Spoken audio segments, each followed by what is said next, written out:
Hal-hal yang demikian ini apalagi kadang-kadang kita tidak sadari itu bisa merusak daripada nilai ibadah kita. Ibadah puasa akan menjadi sia-sia, ibadah sholat akan menjadi sia-sia, ibadah-ibadah yang lain akan menjadi rusak. Karena tentu kebaikan ibadah yang kita lakukan itu akhirnya menjadi sirna dari diri kita dan akan diambil manfaatnya terhadap orang lain. Maka perlu bagi saya dan sahabat semuanya ini menjaganya. Jangan sampai mengakibatkan yang tadi saya katakan itu ibadah yang kita lakukan itu menjadi sia-sia. Makanya sampai Nabi mengingatkan kepada umatnya agar membentengi ibadahnya, jangan sampai kita itu terjebak terhadap perbuatan yang menimbulkan rusaknya ibadah. Di antaranya tadi Nabi kita mengatakan asyirku billah, syirik terhadap Allah, sampai melakukan ibadah ini lalu sampai akui bahwa itu adalah kekuatan sampean. Ini termasuk sampai menjadikan diri sampean sekutunya Allah, merusak dan berbeda. Ini dari ibadah yang kita lakukan, kita nyatakan bahwa ini semuanya dilandasi semata-mata karena pertolongan Allah Subhanahu wa Ta'ala. Jadi ini penting sekali untuk kita selalu tenang dalam kehidupan kita. Maka perlu saya dan saya selalu mengoreksi agar apa yang kita lakukan itu tidak menjadi perbuatan yang sia-sia, dikoreksi niatnya dijaga. Niat semata-mata hanya karena Allah. Sampai-sampai kita semuanya sudah tahu bahwa niatnya itu merupakan bagian daripada rukunnya amal.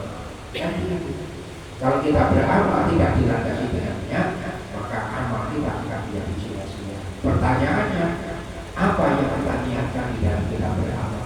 Betulkah kita niatkan amal atau ada niat liwairillah selain Allah? Jadi terus kita koreksi dalam diri kita.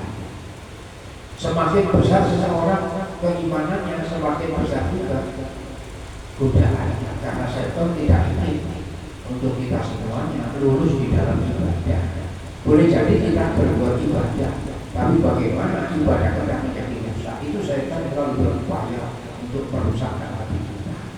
Maka setan itu ucapannya seringkali saya katakan itu diabadikan oleh Allah dalam Al-Quran supaya kita semuanya hati-hati.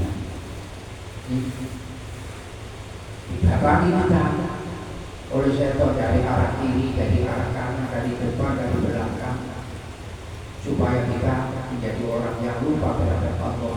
Ibadah hanya menjadikan dirinya menjadi kesempurnaan. Dan itu tentu kita awasi. Sehingga betul-betul Rasulullah mengingatkan kepada kita yang seringkali saya sampaikan dengan kita, tiga halnya harus jangan sampai dipisahkan. Islam kita, iman kita, ihsan kita, ini harus kita jaga. Islam, iman, ihsan dijaga. Bukan cuma sekedar iman Islam, tapi ihsannya. Nah, ihsan itulah yang akan nanti membawa diri kita menjadi tawadhu. Dengan ihsan itu kita akan berupaya untuk menjaga diri kita dari hal-hal yang menimbulkan rusaknya ibadah kita. Maka ihsan itu antak Allah karena kataroh wa ilam takutaroh fa'imanilah.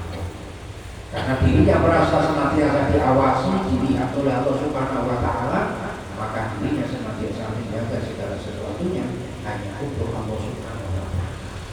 Maka itu diingatkan oleh Rasulullah SAW dengan 7 macam dosa yang perlu untuk kita atasi. Hal-hal yang lain banyak tergabung dalam 7 ini, termasuk perbuatan syirik, bukan cuma sekedar menyembah berhala, menyembah patung dan sebagainya.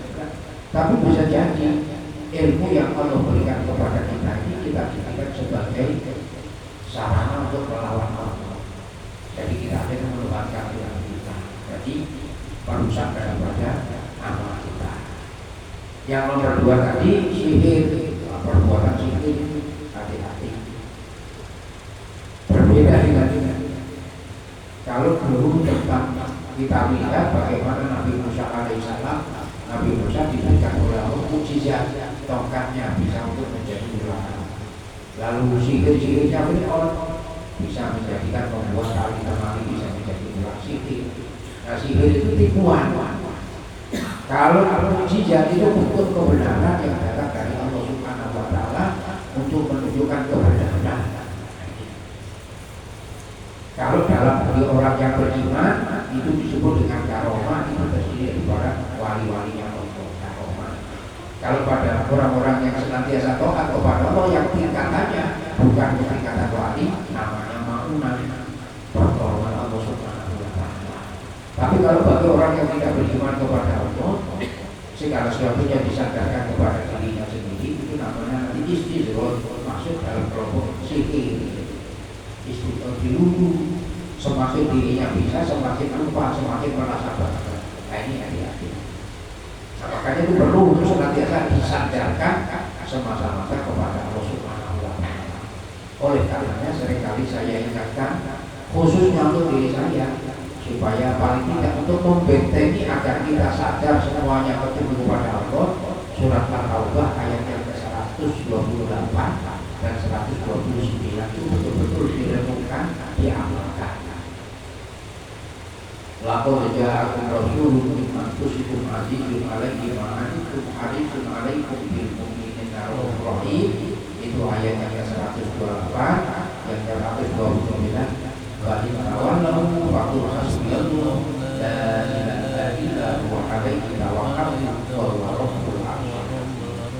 Jadi saya sampaikan kepada sampean semuanya tentang itu macam terjadi dalam rangka untuk kita menghadapi puasa Ramadan. Jangan sampai nanti kita berpuasa Ramadan, puasa kita memang puasa yang disindir oleh Nabi. Berapa banyak orang yang menjalankan puasa yang didapat dalam sekedar lapar dan haus. Kita tentu tidak ingin ibadah puasa kita menjadi puasa yang disindir oleh Nabi tadi. Nah, bagaimana caranya? Mari kita senantiasa menjaga dari hal-hal yang menimbulkan rusaknya daripada ibadah puasa kita atau ibadah-ibadah yang lain. Ini penting supaya sekecil apapun ibadah yang kita lakukan akan memberi manfaat buat kita semuanya. Demikian yang dapat saya sampaikan pada pagi hari ini, dan kita bersyukur doa-doa kita dikabulkan oleh Allah Subhanahu wa taala. Pada malam nisfu Sya'ban kemarin, sampai dan saya berdoa kepada Allah sebelum kita membaca Yasin, minta kepada Allah supaya diberikan oleh Allah umur panjang, umur yang barokah untuk beribadah. Dan sekarang nyata doa sampai dikabulkan oleh Allah Subhanahu wa taala. Sampai sekarang sampai belum meninggal, belum mati, berarti doa kita dikabulkan oleh Allah. Ini dalam kondisi seperti ini, alhamdulillah sampai bisa hadir untuk melaksanakan ibadah sholat subuh berjamaah. Lalu bersama-sama itikaf di masjid ini, bersama dengan itu kita melakukan. Mudah-mudahan rangkaian ibadah yang kita lakukan tadi sesuai dengan permintaan kita kepada Allah, semuanya mendapatkan berkah dan ridho dari Allah Subhanahu wa taala. Yang dengan ini nanti amal yang kita lakukan ini betul-betul menjadi berkah kita masing-masing nanti apabila kita kembali kepada Allah Subhanahu wa taala.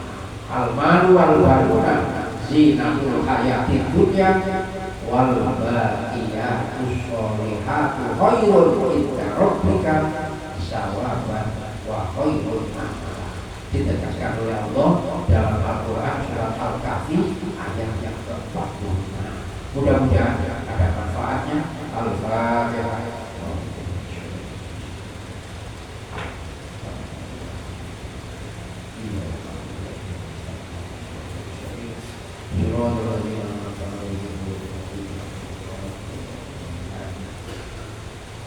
Amin ya rabbal alamin.